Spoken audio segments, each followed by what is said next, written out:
News of Gondal તરફથી કોલીથડ જિલ્લા પંચાયતના ઉમેદવાર એવા સામંતભાઈ બામવા સાથે ખાસ વાતચીત. આપના વિસ્તારમાં છેલ્લા 5 વર્ષોથી એવું કેવું કાર્ય કરેલું છે અને જેમાં સૌથી વધારે સિદ્ધિ મેળવી હોય એવું?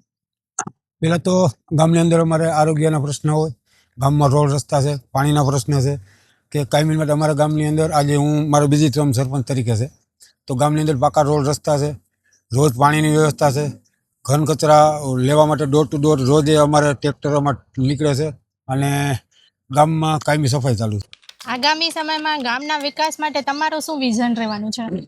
આગામી સમયમાં આરોગ્ય બાબત હોય, ખેડૂતલક્ષી કોઈ પ્રશ્ન હોય તો કે આજે પ્રાથમિક શાળા છે, સ્કૂલ બાબતમાં કે આજે પ્રાથમિક શાળા સરકારી શાળા હોય તેમાં આદિવાસી છોકરા મજૂરના છોકરા જ ભણતા હોય છે, તો એના માટે સરકારને કંઈ સારી સુવિધાઓ મળે સ્કૂલોમાં અને બાળકોને સારું ભણતર મળે તો એ પહેલી સુવિધા મારી છે. બીજા નંબરમાં ખેડૂત માટેના કે સિંચાઈના પ્રશ્ન હોય તો કોઈ પાણીના મોટા તળાવ હોય એમાં નર્મદાના પાણી વરાળ નાખી અને ગામના ખેડૂતને પાણી પૂરું મળે એની સુવિધા છે. ગામમાં મુખ્ય સુવિધાઓ જોઈએ છે, જેમ કે રસ્તા ઉપર કચરાની હોય કે પાણીની હોય કે વીજળીની સમસ્યા હોય, તો એમને વધારે પૂરતો સુવિધા આપવા માટે તમે શું કરવા માંગો છો? વધારે પડતી અમે ગામમાં રોડ રસ્તાના પ્રશ્ન હોય તો અમે ધારાસભ્યશ્રીની ગ્રાન્ટ હોય, સાંસદ સભ્યની ગ્રાન્ટ હોય, અમારે ધારાસભ્યશ્રી ધીરજસિંહ જાડેજા એની ગ્રાન્ટો અમારે આવતી હોય, તાલુકા કક્ષાની ગ્રાન્ટો આવતી હોય, નાણાપંચની ગ્રાન્ટો હોય, એનો કાયમી અમારે જેટલી ગ્રાન્ટો આવે એનો ઉપયોગ કરીને ગામમાં રોડ રસ્તા પાકા કરીએ. પછી નાણાપંચના પૈસાથી અમારે પાણીની સુવિધાઓ હોય, પછી કચરાનો બાબતની હોય તો એ બધું અમારે એમાંથી ગ્રાન્ટો આવે છે સરકારની. અત્યારે આરોગ્ય બાબત હોય તો અહીંયા અમારે સબ સેન્ટર છે, તો સમજી લો ને કે અમારે ત્યાં ડાયાબિટીસની દવા, બીપીની દવા હાવ ફ્રી ઓફ મળે છે અને રોજના ઓપીડી સરકારી પ્રાઇવેટ હોસ્પિટલમાં 30-30 હોય, એમાં અહીંયા અમારા સરકારી સબ સેન્ટર છે એમાં 30-30 હોય, તો એની ગણતરી કરીએ ને તો 10 લાખ રૂપિયા ગામમાંથી અમારે દર વર્ષે મહિને બચે છે. એમાં ગામમાં વીજળીની સમસ્યા હમણાં સુધી કેવી રહી છે અને હમણાં આગળ જતા કેવી રહેવાની છે? પહેલાં વીજળીની સમસ્યા બહુ હતી, પણ છેલ્લા આ જ્યોતિગ્રામ બધું આવતા છે ને ગામમાં વીજળીનો કોઈ પ્રશ્ન ક્યારે રહ્યો નથી. વાવાઝોડું વરસાદ જેવું હોય તો 1-2 કલાક ગઈ હોય, પણ વીજળીમાં ત્યાં બહુ વ્યવસ્થિત છે. બીજા નંબરમાં કે અહીંયા અત્યારે નર્મદાના પાણી આવતા ગામમાં નલ છે જળ યોજના કે એનું અમારે રોજ પાણી આવે છે. હવે પહેલાં બાયુને ગામમાં કૂવા હોય ને પાણી ભરવા જવા પડતા, અત્યારે તમારે રોજ ઘરે કલાક પાણી આવે છે. એટલે પાણીના પ્રશ્ન હવે અત્યારે ગામડાઓમાં કોઈ રહ્યા નથી. આ ગામની અંદર અમારે બીજી ટર્મ છે, સામાન્ય સીટમાં હું ચૂંટાઉં છું. પ્રજાની સમસ્યાઓને ઝડપી ઉકેલવા માટે તમે શું કરો છો? પ્રજાની સુખાકારી માટે કાયમી માટે ગામ છે ને એક પરિવાર જેવું હોય છે. પરિવારમાં કાંઈ પ્રશ્ન હોય તો આપણે ખબર પડી જ જતી હોય બેન. તો ગામમાં કોઈ પ્રશ્ન હોય તો આજે અમે ગામમાં બેસતા ઉઠતા હોય એટલે અને પંચાયત ખુલ્લી જ હોય અને ગમે ત્યારે મને 2 વાગે ફોન કરે તો હું 2 વાગે કોઈ પણ પ્રશ્ન હોય તો એનું નિરાકરણ અમે રાતે પૂરું કરીએ છીએ.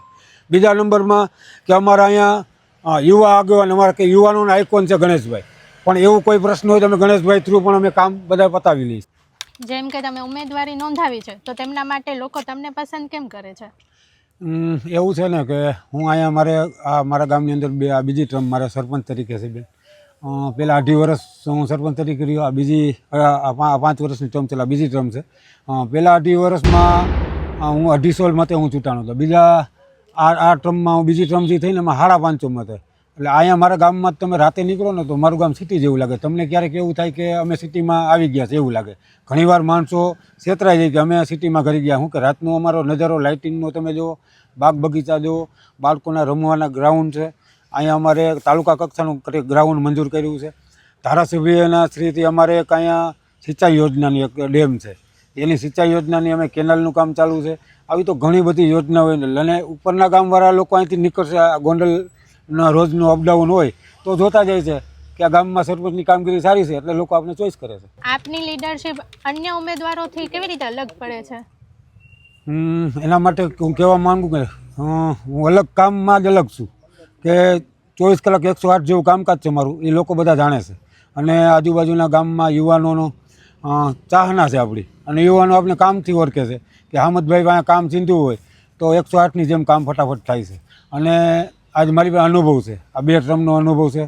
પંચાયત ધારા, પંચાયતના નિયમ પ્રમાણે જિલ્લા પંચાયત આવતી હોય તો એમાં પણ હું કામ કરવા માટે તત્પર છું અને કોડીતર જિલ્લા પંચાયતની સીટમાં જે ગામ આવતા હોય એના કામ કરવા માટે આપણે ઉત્કુચ છીએ. પક્ષને તમે શું કહેવા માંગો છો? વિરોધ પક્ષ બેન છે જ નહીં અહીંયા.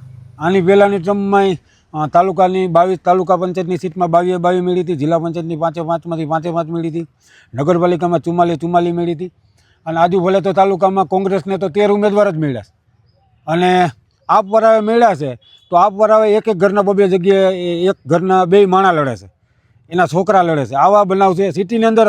જેમ હાવેણો લઈને નીકળ્યા ને તો હાવેણાને 2 હાડી જ મેળી છે. સિટીની અંદર 2 જણા 2 ઉમેદવાર આપના છે.